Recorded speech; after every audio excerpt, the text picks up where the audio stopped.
वर्णिवेशरमणीयदर्शनं मन्दहास्यरुचिराननाम्बुजं पूजितं सुरनरुत्तमैर्मुदा धर्मनन्दनमहमविचिन्तये।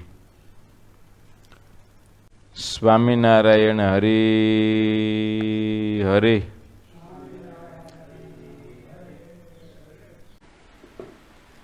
घनश्यामजीवन स्वामी के मंदिर स्वामी गुरुजी एकला हाथे बन्યું, एकला हाथे તાળી ન પડે, આ બધાએ એમાં સહકાર દીધો છે, એમને બનતું સહયોગ વિના.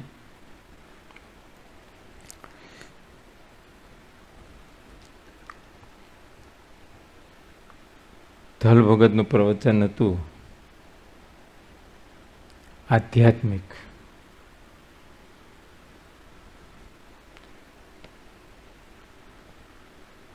આમ તો હવે તમે બધા ગ્રેજ્યુએટ છો, ઇન્ટરનેટનો જમાનો છે, બુદ્ધિશાળી છો, ભણેલા છો, એન્જિનિયર છો, તમે સમજી શકો છો.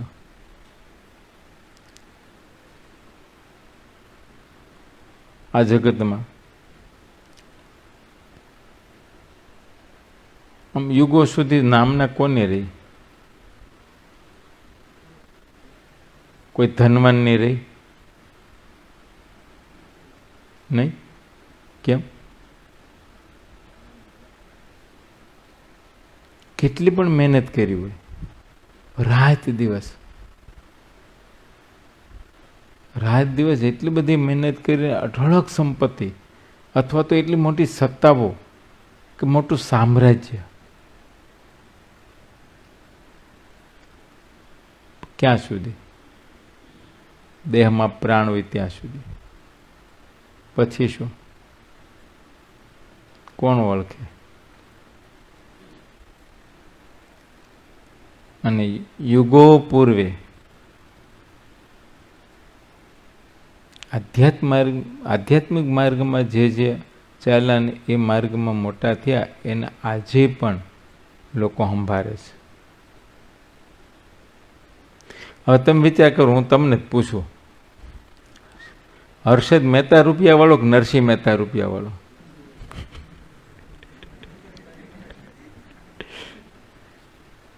આખી બેંકો લૂંટી લીધી, બેંકો આખી. આજે હર્ષદ મહેતાને કોઈ સંભાળે છે? નરસિંહ મહેતાને સંભાળે? શું કામ? શા માટે? કોક દી તો વિચારવું જોઈએ ને આપણે કે એની પાસે એવું શું હતું, લોકો એને અત્યારે આદરપૂર્વક સંભાળે છે. હે,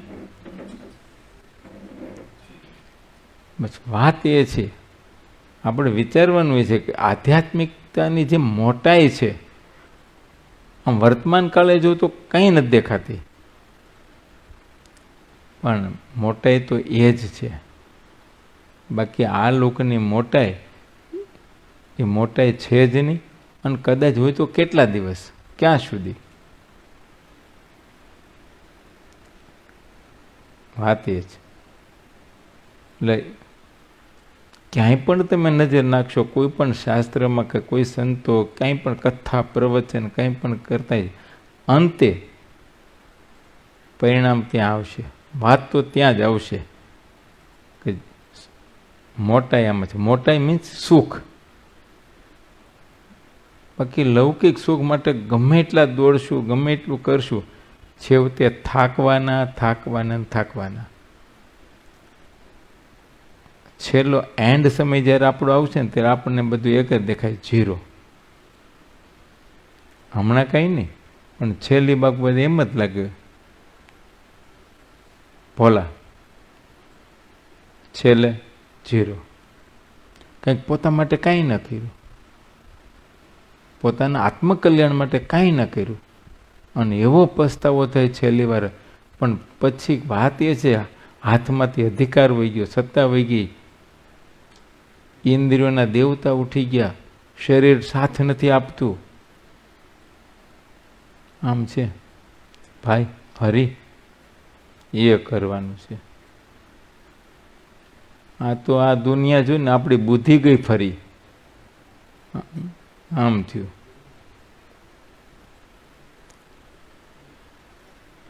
કરવાનું આપણી બુદ્ધિ શક્તિ અનુસારે ધંધા રોજગારમાં આપણી પ્રગતિ થાય એવા આશયથી કામ કરીએ, પણ ભગવાન શ્રી હરિની આજ્ઞામાં રહીને કરીએ. મહારાજના સમકાલીન હરિભક્તો હતા એ બધા પણ કરતા હતા. એ બધાને ધંધા વ્યવહાર બધું રોજગારો બધું હતું જ. જુદા જુદા ક્ષેત્રમાં જે એની પરંપરા હોય એ પ્રમાણે એની આજીવિકાના જે સાધન હતા બધા કરતા હતા. કોઈ વણજ વેપાર કરતા હતા, કોઈ ખેતીનું કામ કરતા હતા, કોઈ લુહારી કામ કરતા, કોઈ સુથારી કામ કરતા, કોઈ વાલનનું કામ કરતા, કોઈ કુંભારનું કામ કરતા. દરેક વ્યક્તિઓ પોતાની આજીવિકાનું કામ કરતા હતા. પણ અનાસક્ત ભાવથી જ્યારે મહારાજની કોઈ પણ આજ્ઞા કે હુકમ થયો એને પડતું મૂકતા વાર લાગતી નહોતી. બસ એને પડતું મૂકતા વાર ન લાગે. તરત પેલા મહારાજ, પછી સંસાર. કામ સંસારનું કરવાનું, પેલું મહારાજનું પછી સંસારનું. સંસારનું કામ કરતા હોય અને એમાં જો મહારાજનું કામ આવ્યું તો ઓલું પડતું મૂકીને પેલા આ કરવું. પણ ઓલી ઈતડી જેમ ચોટી જાય ને એમ ચોટેલા નહોતા, કરતા બધા. અને તમે સત્સંગમાં બધાને ઇતિહાસો કથાઓ સાંભળી છે, બધાને ચરિત્રો સાંભળ્યા છે, આખ્યાનો છે જ, કે એને મુક્તા વાર ન લાગી. કેમ કે મુક્ત જ હતા, એ મુક્ત જ હતા. બસ તો એ જે સુખને પામ્યા છે, આપણે એ સુખને પામવા માટેનો માર્ગ લીધો છે. તો આપણે એમને આપણે આદર્શ માનવા જોઈએ અને એને જે કર્યું એ કરવાની આપણે તૈયારી રાખવી જોઈએ.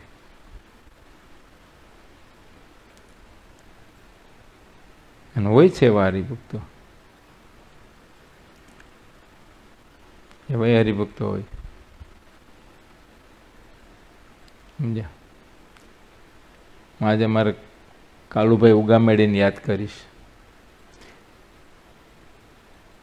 પરમ પૂજ્ય જ્ઞાનજીવનદાસજી કુંડલવાળાને ખાસ આત્મીય સભ્ય છે. આજે સેવામાં જ હોય છે. પણ મને તો 4-5 વખત એવો અનુભવ થયો છે. આપણે તો ખબર છે પરમેનન્ટ ડ્રાઈવર કોઈ દી રાખતા જ નથી. હવે તો આ 2-4 છોકરાઓને ગાડીઓ આવડી ગયેલ, બહુ વાંધો હોય ને. પહેલાં તો એવું કાંઈ હતું નહીં. બહુ થાય તો મારે મથુરભાઈ હોય ક્યારેક. હવે કોઈને કોઈ મને સુરત પોગાડી દે, સુરતથી પાછું આવવું હોય, કોઈ મળી રહે તો ઠીક, કોઈ ન મળે તો અમારે ભાંગાના ભેરું એને ફોન કરું, ક્યાં છો? તો કે બોલે ને શું સેવા છે? કે બીજું કાંઈ નહીં, પણ હવે વસાઈ જવું તો કોઈ છે નહીં હાંકવાવાળું. ક્યારે જવું છે? આપણે કે હવે ગણતરી છે, બપોરે 12 વાગે ઠાકોર જમાડી નીકળવું છે. તો વાંધો નહીં, 11:15 આવી જાઉં છું. બસ હાજર જ હોય. અને ક્યારેક તેમ કીધું હવે આપણે કોઈ પૂછતા હોય એકબીજાને, કોઈ નથી. છેલ્લે પછી એમ થયું કે હવે નીકળવું જ છે. કેટલી વાર? તમારી રાહ, કાંઈ તમારે કામકાજ હોય તો પૂરું કરીને આવો, પછી નીકળીએ. લગભગ મિની બજારમાં હોય એ વખતે તો, ત્યારે કામ કરતા. એ તરત જ 10 મિનિટમાં આવ્યો. એને 10 ઉપર 15મી મિનિટ ના થાય. હવે એને ધંધા રોજગાર હશે કે નહીં હોય? એને કંઈ પડીકું સેલમાં હાલતું હશે કે નહીં હોય? એને કોઈ મિટિંગ હશે કે નહીં હોય? એ ભોલા ભગત કેમ હશે એને? 10 જ મિનિટમાં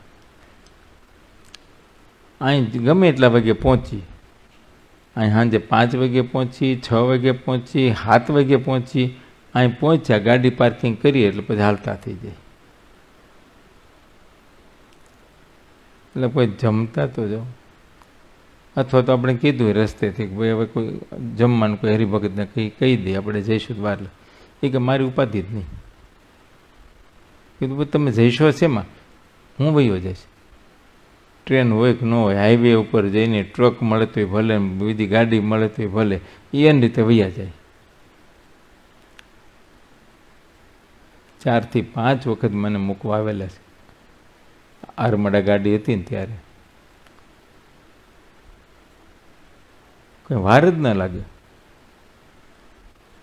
એને શુભબંધન કરે અને એને કહેવું પડે સંતોને રાજી રહેજો, કેવું પડે?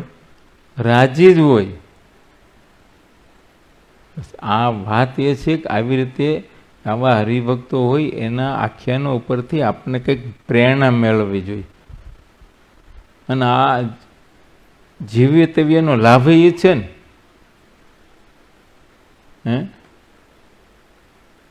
કે બળદની જેમ ખેંચાત કરવાનું આખી જિંદગી, લાભ શું બીજો? આખી જિંદગી રળી રળીને ભેગું કરીએ તો લાભ શું?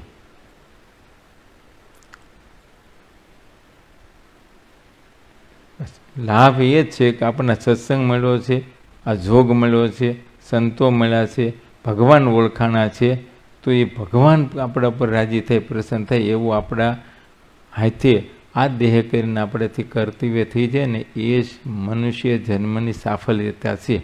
બાકી કદાચ તમારું ગ્રીનિચ બુકમાં નામ આવે ને તો એ સાફલ્યતા નથી. નામ રહે ને આપણે વયા જઈશું, પછી કોઈ સંભાળશે નહીં કશું. માટે કરવાનું એ છે. તમે વચનામૃતનો સાર કાઢશો તો એ જ આવશે. સંતોના કીર્તનોમાંથી સાર કાઢશો તો પણ એ જ આવશે. અર ગીતા, ભાગવત, રામાયણ ગમે તેમાં સાર અંતે એ જ આવશે.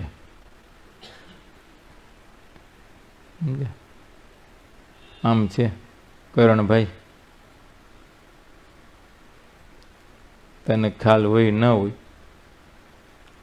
પપ્પાએ ફ્લેટ અહીં એટલા માટે લીધો કે મંદિરને સામે લઉં ને તો છોકરા મંદિરે જાય, સત્સંગ રે. અમૃતલાલ કે મેં એટલે જ લીધો.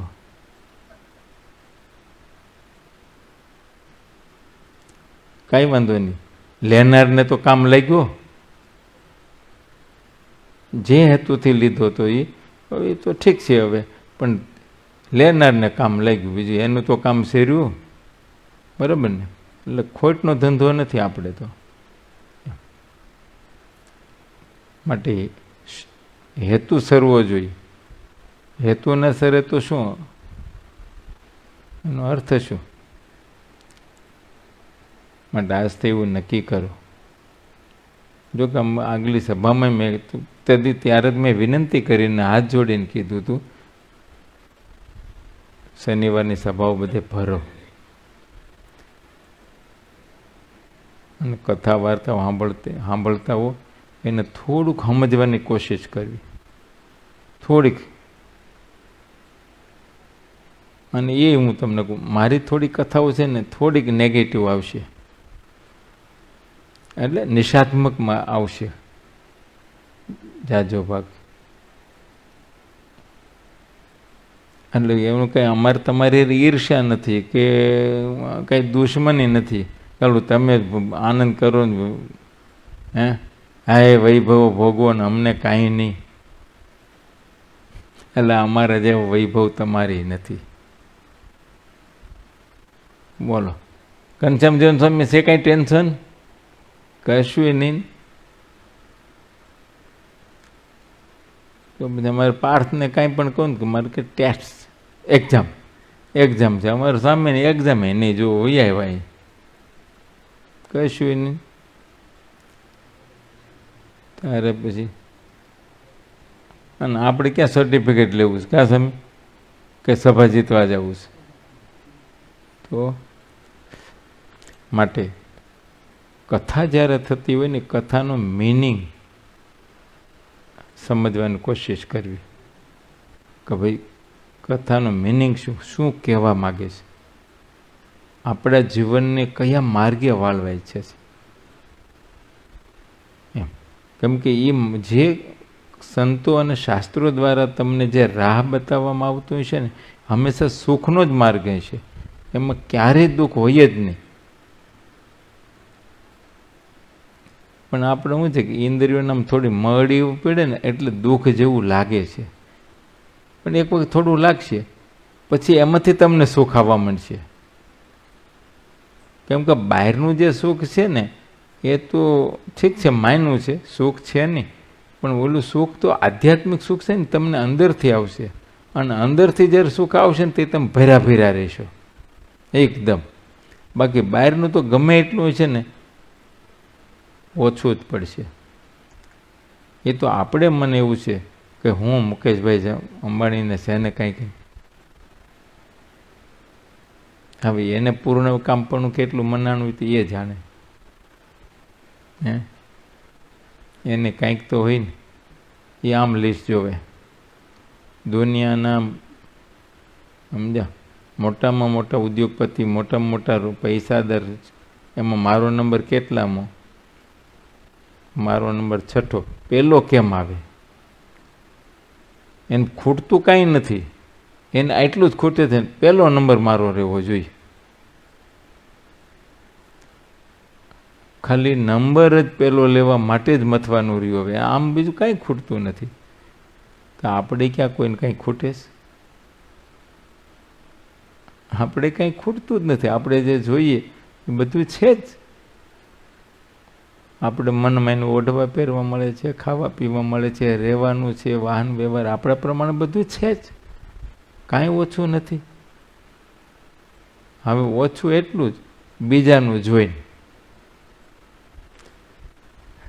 આમ છે પ્રણવ, બીજાનું જોઈને એને છે ને મારે નહીં. બસ આપણા કરતાં થોડું વિશેષ એનું હોય ને એટલે એનું જોઈને, બાકી આપણે ખૂટતું કાંઈ નથી. આપણી પાછળની પેઢીમાં વૈયા જાવ, આગળ જે પેઢી વહી ગઈ એમાં વૈયા જાવ, તેમ થાય કે ઓહો એના કરતાં જ કેવું સારું, કે એને ક્યાં આવું હતું. હે એ હરી પપ્પાને પૂછજો, પરમાનંદની ચાલીમાં સવારમાં ડબલું લઈને જવાનું થયું. કોઈક દી હાલજી ને જોતો દેજે, ક્યારેક ચાલી દર્શન કરજે. કાપર મારા પપ્પાની પ્રસાદીની છે વાત. એમ છે માટે ભગવાને આપણે સુખ્યા જ કર્યા છે, સુખ્યા જ છીએ અને ભગવાનને વળગી રહેલા છે, માટે સુખ્યા જ રહેવાના છીએ.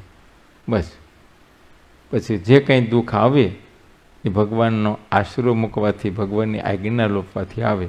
ભગવાન કોઈ દી કોઈને દુઃખ દેતા નથી, એ આપણા કર્મ કરીને આવતું હોય છે. છતાં પ્રાર્થના કરીએ તો દયાળુ ટાળે છે. માટે જીવન આધ્યાત્મિક બને એવી ભગવાનના ચરણમાં પ્રાર્થના. સહજાનંદ સ્વામી મહારાજની જય. સુખ દુઃખ આવે સર્વે ભેળું, તેમાં રાખજો સ્થિર મતિ. જાળવીશ મારા જનને, વળી કરીશ જતનયતિ. એમ કરતા જો પંડ પડશ તો આગળ સુખ છે અતિ ઘણું. પણ વ્રત ટેક જો ટાળશો તો ભોગવશો સહુ સહુતા. નહીં તો તમે ન ચિંત રેજો, કરવું તમારે કાંઈ નથી. જે મળ્યા છે તમને તે પાર છે અક્ષરથી.